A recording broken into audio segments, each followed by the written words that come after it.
Então o ministério e os escritos proféticos eram tão importantes que algumas vezes o termo é usado para se referir ao Antigo Testamento, como em Atos 26, 27. Entre os seus escritos encontramos mensagens da vinda do Messias, orientações para a vida humana, para a nação de Israel e até para o mundo. Há também mensagens que se aplicam à Igreja de Cristo, como está em 1 Timóteo 3,16. Então algumas vezes pode aparecer então a expressão os profetas disseram, se referindo o quê? Ao Antigo Testamento. Então nessas profecias existem mensagens messiânicas falando da vinda do Messias, né? Como seria a vinda de Jesus, o que vai acontecer depois e tal. Então existem essas mensagens messiânicas, existem mensagens falando a respeito da situação que nós estamos vivendo hoje e até da situação futura. Então são mensagens que são importantíssimas para nós estudarmos. A vida do cristão, ela tem que ser sempre alertada e mantida aí, lendo a palavra de Deus e as advertências de Deus que existem aí na palavra de Deus em todos os livros. Nós não podemos ficar aí presos apenas ao Novo Testamento. Nós temos sempre que ler tanto o Antigo Testamento quanto o Novo Testamento e vamos aprendendo aí da palavra de Deus. O que é uma revelação da palavra de Deus? É exatamente o que o Espírito Santo faz. Ele pega uma mensagem que está no Antigo Testamento e depois ele pega uma no Novo Testamento, junta as duas e aí nós compreendemos perfeitamente. Então é uma revelação.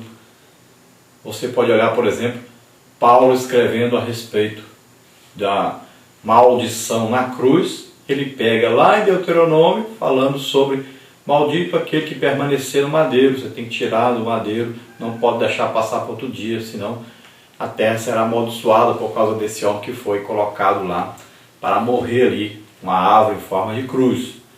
E lá em Gálatas, capítulo 3, ele diz: Cristo nos resgatou da maldição da lei, fazendo-se maldição em nosso lugar, porque está escrito: maldito todo aquele que morrer no madeiro.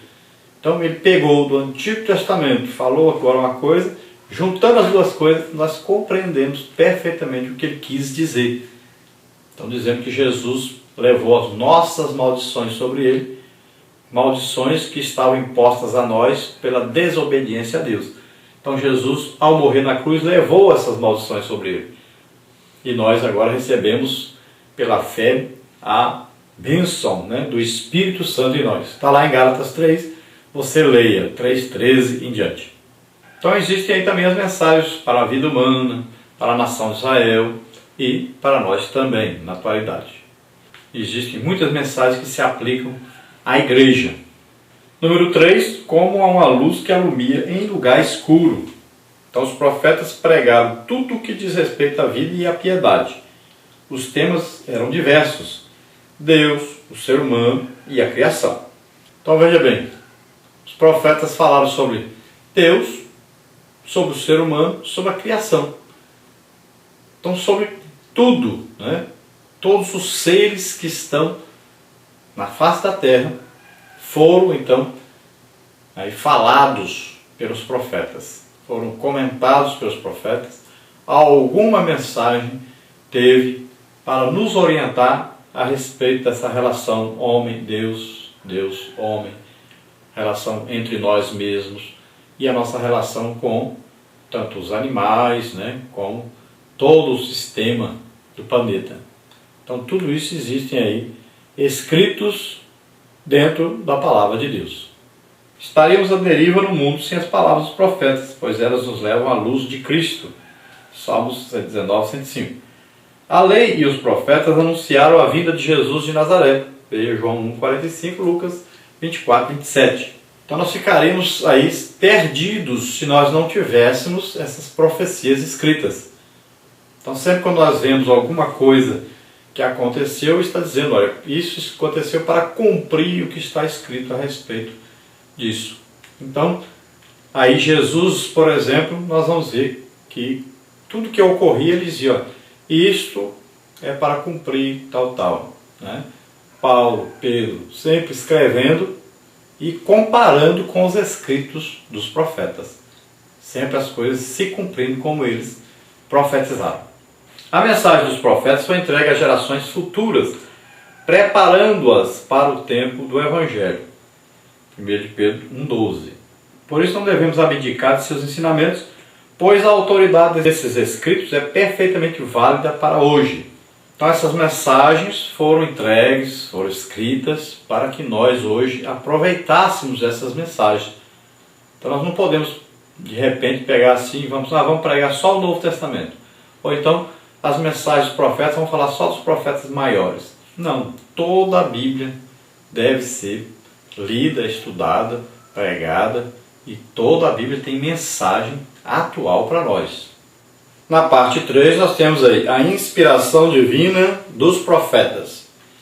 Vamos ver a iniciativa divina, a inspiração dos profetas e a autoridade dos profetas menores. Então a iniciativa divina. O apóstolo Pedro retoma o que afirmou nos versículos 16 a 18. A mensagem dos profetas não se resume a uma retórica baseada em imaginação humana, nem é algo artificialmente construído. Nenhuma parte dessa revelação é de particular interpretação. As experiências dos profetas, como as do próprio Pedro no Monte da Transfiguração, provam a iniciativa divina em comunicar seus oráculos à humanidade. Então veja bem que é o próprio Deus quem se interessa em revelar-se aos homens e revelar aí também os seus propósitos, seus planos para o ser humano. Cabe ao homem ouvir atentamente, aprender e mudar de atitude em relação à sua convivência com Deus. Cabe ao homem obedecer a Deus e a sua palavra, a conhecer Deus através de sua palavra. É evidente que não se conhece Deus apenas através da palavra de Deus. É preciso haver um relacionamento, é preciso haver oração, é preciso haver submissão, obediência. É preciso também haver o quê? Experiência com Deus. Mas a sua palavra é o principal instrumento que ele tem para se revelar a nós. E Pedro então insiste em que ele ouviu a voz de Deus, ele viu Jesus no Monte da Transfiguração. Então ele teve uma visão do reino de Deus, do real reino de Deus, o reino espiritual. Então ele diz, olha, eu estou falando não de histórias inventadas, nada disso, mas do que eu tenho visto e ouvido. Então ele afirma que as profecias estão corretas. A inspiração dos profetas. Está escrito que toda a escritura é inspirada por Deus, segundo Timóteo 3,16. Então o termo grego é o pneustos, para as expressões inspirada por Deus e divinamente inspirada, vem das palavras theos, que é Deus, e pneu, que é respirar, soprar. E isso significa que os profetas foram movidos pelo Espírito Santo, segundo Pedro 1,21. Então o básico é compreendermos que quando o profeta falou, quem lhe deu o que ele falou foi o Espírito Santo. Então ele falou com a sua voz, mas ele falou o que veio aí no seu espírito para ele falar. Então ele falou inspirado pelo Espírito Santo, comandado. É uma respiração de Deus. Deus assopra em nós e nós passamos para frente. Então é como você orar por alguém para ele ser curado.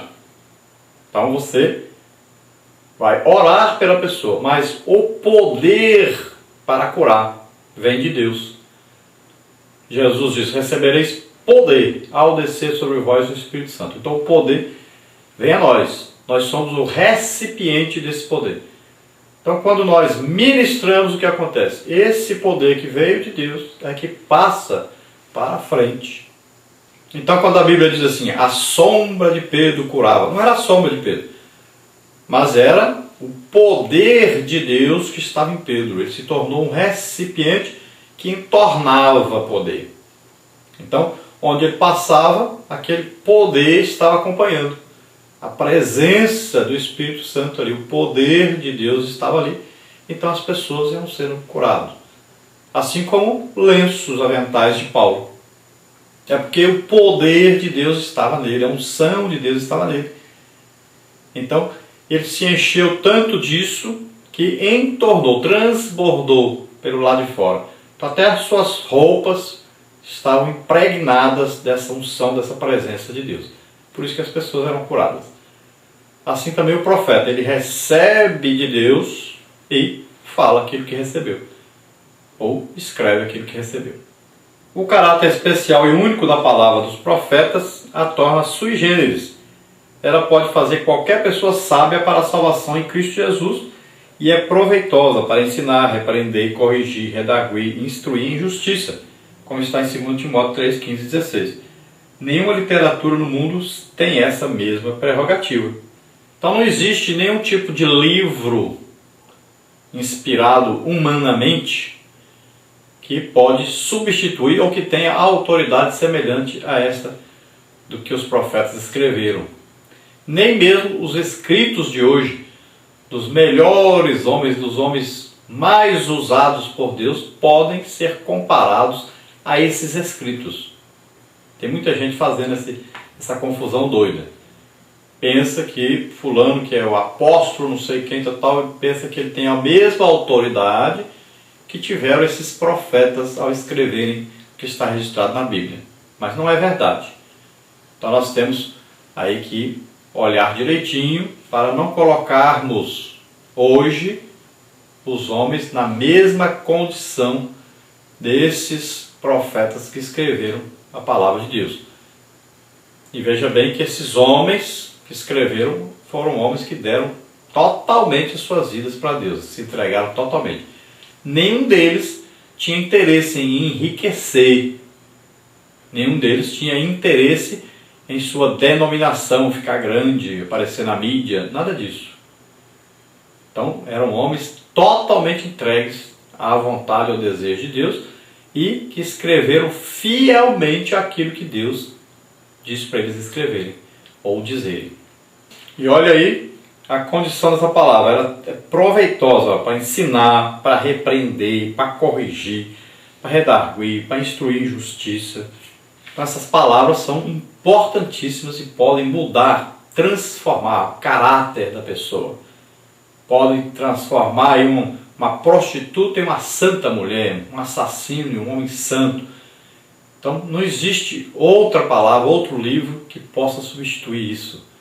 Temos aí vários livros famosos no mundo aí, de religiões grandes, famosas, mas nenhum deles transforma realmente o caráter da pessoa. Nenhum deles traz realmente a comunhão com Deus. Não traz essas condições que a palavra de Deus traz até nós. Tópico 3, a autoridade dos profetas menores. A igreja submete-se inquestionavelmente à autoridade dos apóstolos, e esta é a vontade de Deus. Pois os evangelhos de Mateus e Lucas, ou pelo menos um deles, são colocados no mesmo nível do Antigo Testamento. Veja 1 Timóteo 5,18, Deuteronômio 25,4, Mateus 10,10, Lucas 10,7. O mesmo acontece com as epístolas paulinas, 2 de Pedro 3,15 e 16. Essa é uma forma de se reconhecer definitivamente o Novo Testamento como uma escritura inspirada por Deus. Depreende-se então que todos os livros da Bíblia têm o mesmo grau de inspiração e autoridade. Logo devemos dar a mesma atenção e credibilidade aos escritos dos profetas menores.